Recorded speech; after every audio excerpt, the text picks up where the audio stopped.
नमस्कार प्रिय साथियों, बहुत बहुत स्वागत है आपका अपने YouTube चैनल आर्यन एस्ट्रोलॉजी में।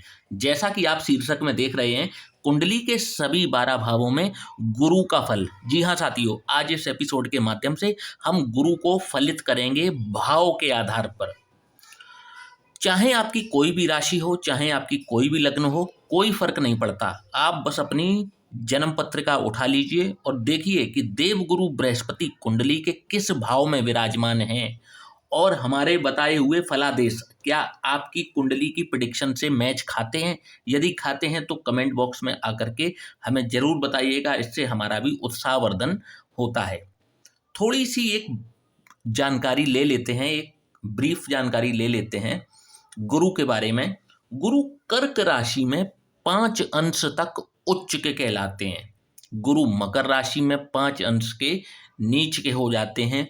सूर्य चंद्रमा मंगल इनकी मित्रगण हैं और शनि शुक्र राहु केतु इनके शत्रु। बुध से ये समभाव रखते हैं। अत्यंत ज्ञानी हैं, धर्म के प्रतीक हैं।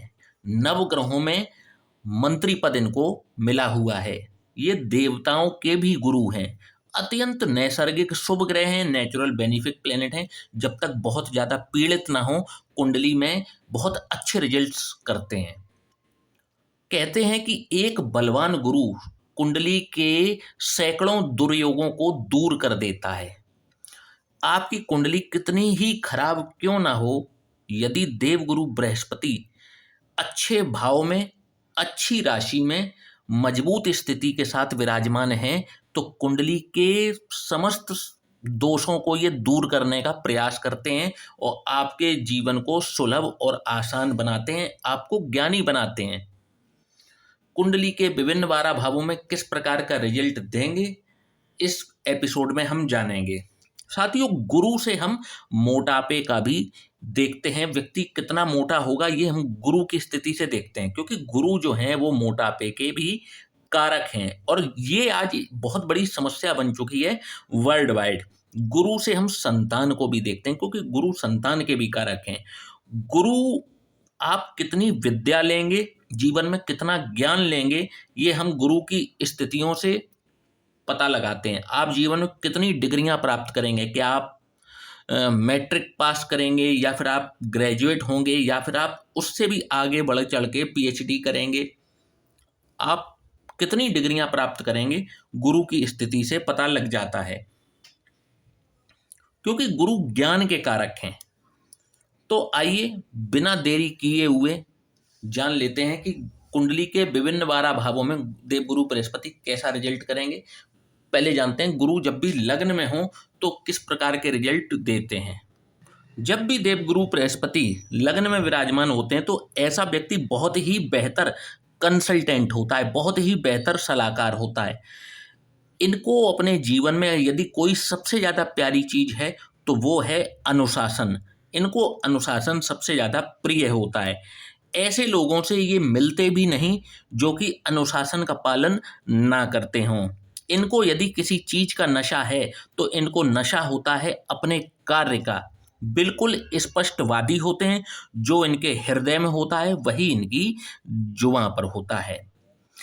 ये कभी भी अपने स्वाभिमान से समझौता नहीं करते और 30 वर्ष की आयु के पश्चात इनको मोटापे का सामना करना पड़ जाता है। जब भी लग्न में देवगुरु बृहस्पति विराजमान होते हैं तो ये दिग्बली हो जाते हैं, दिशा बली हो जाते हैं। इनके बहुत ही अच्छे रिजल्ट्स देखने को मिलते हैं, क्योंकि इनकी पंचम दृष्टि संतान और शिक्षा भाव पर पड़ती है, सप्तम दृष्टि विवाह स्थान पर पड़ती है और नवम दृष्टि इनकी जो है वो भाग्य स्थान पर पड़ती है। तीनों भावों से मिलने वाले शुभ रिजल्ट्स इनके जीवन में बढ़ जाते हैं और इनको जो है इन तीनों भावों से संबंधित बहुत अच्छे फल प्रदान होते हैं। संतान इनको श्रेष्ठ मिलती है, शिक्षा इनकी अच्छी होती है, वैवाहिक जीवन भी इनका जो है वो बहुत अच्छे तालमेल खाता है, अपने जीवन साथी के साथ में मधुर रिश्ता होता है। और नवम भाव में जब भी दृष्टि डालते हैं तो आपके भाग्य में वृद्धि करते हैं। जहाँ पर आपके भाग्य की आपको सबसे ज़्यादा जरूरत होगी, आपका भाग्य आपका साथ देता है। धर्म कर्म में रुचि जगाते हैं, आध्यात्मिक ऊंचाइयों को व्यक्ति अवश्य छू लेता है। इसके बाद में बात करेंगे जब भी गुरु द्वितीय भाव जो कि धन कुटुंब और वाणी का भाव है, जब भी यहाँ पर विराजमान होंगे, ऐसा व्यक्ति बहुत ही अट्रैक्टिव पर्सनैलिटी का होता है, बहुत ही आकर्षक पर्सनैलिटी इनकी होती है। बाहर से तो शारीरिक सुंदरता इनको होती ही है, बेहतरीन होती है, साथ ही इनकी जो आंतरिक सुंदरता है अर्थात विचार, वो भी बहुत ही सुंदर, बहुत ही महत्वपूर्ण होते हैं। और इनकी जो वाणी है, वाणी भी इनकी बहुत ही मधुर होती है। शादी के बाद इनको भी मोटापे का शिकार होते हुए देखा जाता है और अपने ही बलबूते पर ये अकूत संपत्ति अर्जित करते हैं, वेल्थ क्रिएट करते हैं। इनकी जो संतान होती है, उस संतान को इनसे हेरिडिटी के रूप में मोटापा जरूर पहुंचता है। साथियों, बात करेंगे जब भी गुरु तृतीय भाव में विराजमान हो जो कि पराक्रम का भाव है, तो कैसा रिजल्ट देंगे। तो आप देखेंगे ऐसा व्यक्ति अंतर्मुखी होता है, इंट्रोवर्ट बहुत होता है, बहुत आसानी से ना तो किसी के साथ में मिलता जुलता है, ना ज़्यादा बोलता चालता है। मतलब कहने का मतलब है ज़्यादा घुलता मिलता नहीं है ये लोगों से। इनका अपना ज़्यादातर समय जो है वो अध्ययन में बीतता है, अध्ययन में बिताना ये पसंद करते हैं। और विद्या प्राप्ति के लिए हो सकता है इनको कुछ समय के लिए स्कूल या कॉलेज के दौरान माता से दूर रहना पड़े। आगे चल कर के ये आध्यात्म में बहुत ज़्यादा रुचि लेते हैं और आध्यात्मिक ऊंचाइयों पर भी पहुंच जाते हैं। साथियों, बात करेंगे गुरु जब भी चतुर्थ भाव में विराजमान हो जो कि आपकी माता का भाव है, सुखों का भाव है, जब भी यहाँ पर विराजमान होते हैं तो यहाँ पर विराजमान गुरु व्यक्ति को जरूरत से ज़्यादा कामुक बना देते हैं। इनके अंदर कामातुरता बहुत ज़्यादा बढ़ जाती है। कई बार इसी के चलते ये कई अवसर खो बैठते हैं, गलत संगत में पड़ते हुए देखे जाते हैं। आकर्षक व्यक्तित्व होता है, इनकी पर्सनैलिटी अट्रैक्टिव होती है, सुंदर होते हैं देखने में, परंतु इनकी जो विद्या है, जिस क्षेत्र में ये पढ़ाई करते हैं और जिस क्षेत्र में ये काम करते हैं, दोनों ही अलग होते हैं। कहने का मतलब है पढ़ाई किसी और क्षेत्र में करेंगे और कार्य किसी और क्षेत्र में करेंगे, या इनका व्यवसाय जो है वो किसी और फील्ड का होता है, पढ़ाई से संबंधित इनका नहीं होता। या तो इनको संतान देरी से प्राप्त होती है या फिर इनको संतान से सदैव किसी न किसी प्रकार का कष्ट अवश्य प्राप्त होता है। साथियों, बात करेंगे गुरु यदि पंचम भाव में विराजमान हो जाएं तो कैसा रिजल्ट करेंगे। अब पंचम भाव किस चीज का है, तो संतान का भाव है, आपकी शिक्षा का भाव है। जब भी यहाँ पर गुरु विराजमान होते हैं ऐसा व्यक्ति धर्म में जरूरत से ज्यादा रुचि लेता है और उनको रुचि होती है, और ये ऐसी ही किसी फील्ड में होते हैं जहाँ पर इनका कार्य जो है वो किसी को सलाह देना होता है। बहुत ही बेहतर कंसल्टेंट होते हैं, बुद्धिमान होते हैं, और इनकी जो आजीविका है वो भी इसी क्षेत्र से चलती है।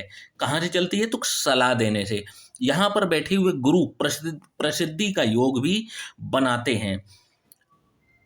यदि बात की जाए धन की, तो यहाँ पर जब भी गुरु विराजमान होते हैं आकस्मिक धन इनको समय समय पर प्राप्त होता रहता है। अचानक से इनको धन की प्राप्ति होती रहती है और इनको एक श्रेष्ठ संतान जीवन में मिलती है जो कि इनके नाम को अवश्य रोशन कर देती है एक दिन।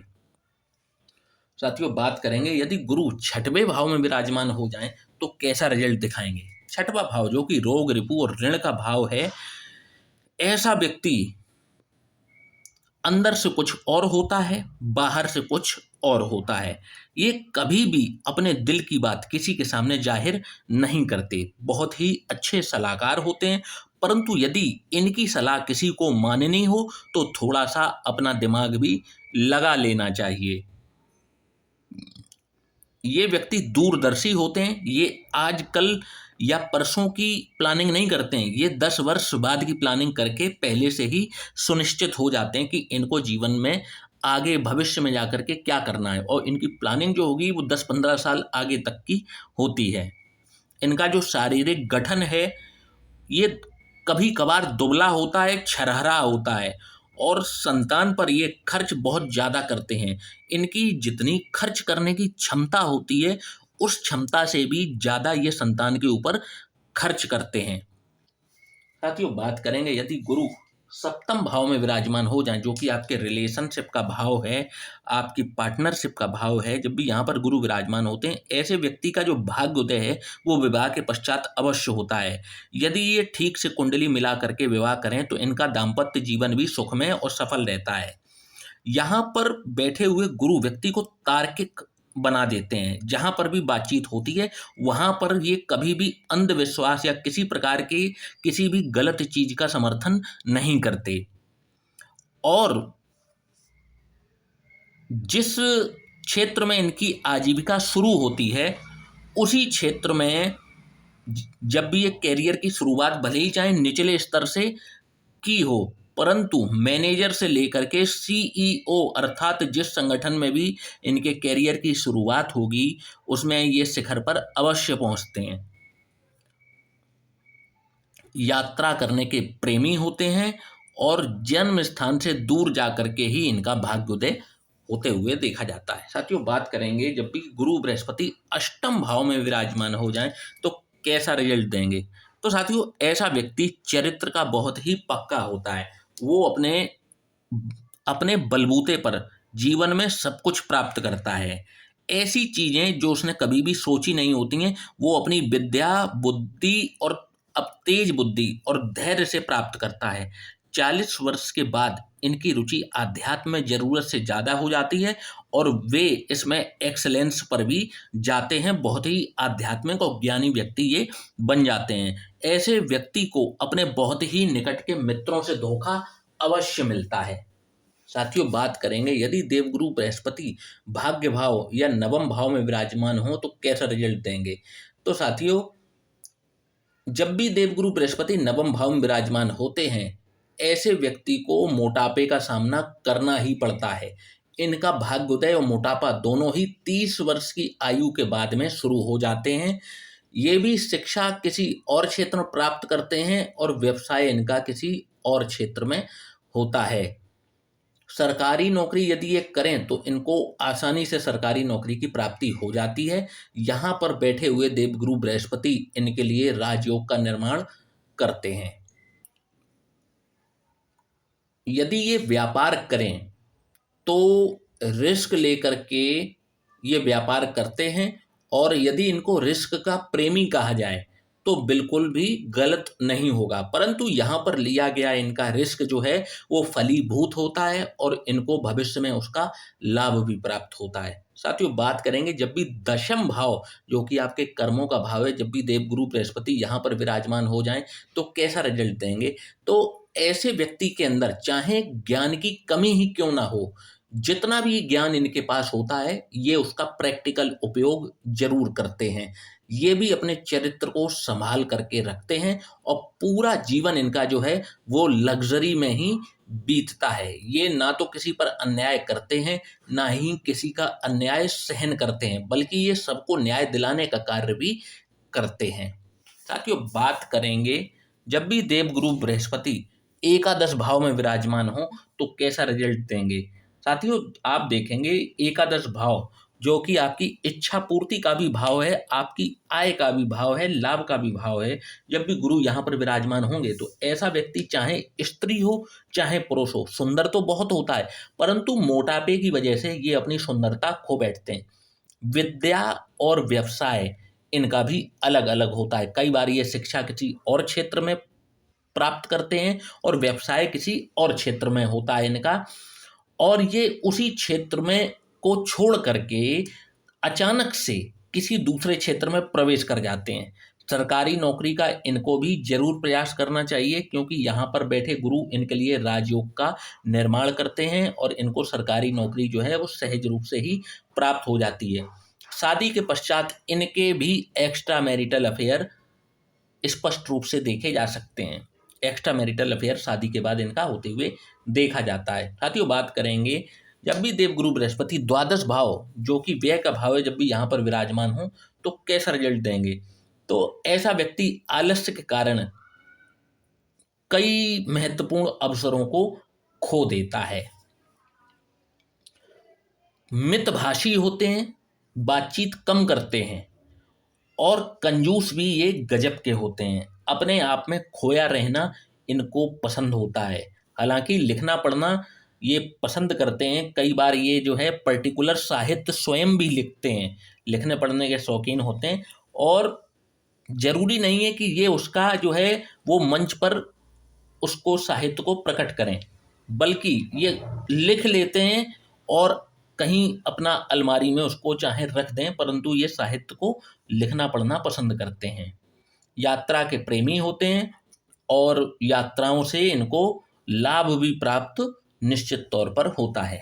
ऐसा व्यक्ति आध्यात्मिक भी होता है और इनकी आध्यात्म में रुचि जो है वो ज़रूरत से ज़्यादा होती है। तो साथियों, आशा करता हूँ कि आज का ये वीडियो आपको पसंद आया होगा। वीडियो को लाइक और चैनल को सब्सक्राइब करना ना भूलिएगा। और यदि आप भी अपनी कुंडली का विश्लेषण कराना चाहते हैं तो नीचे दिए हुए इस व्हाट्सएप नंबर पर आप हमसे संपर्क कर सकते हैं। जय श्री राम।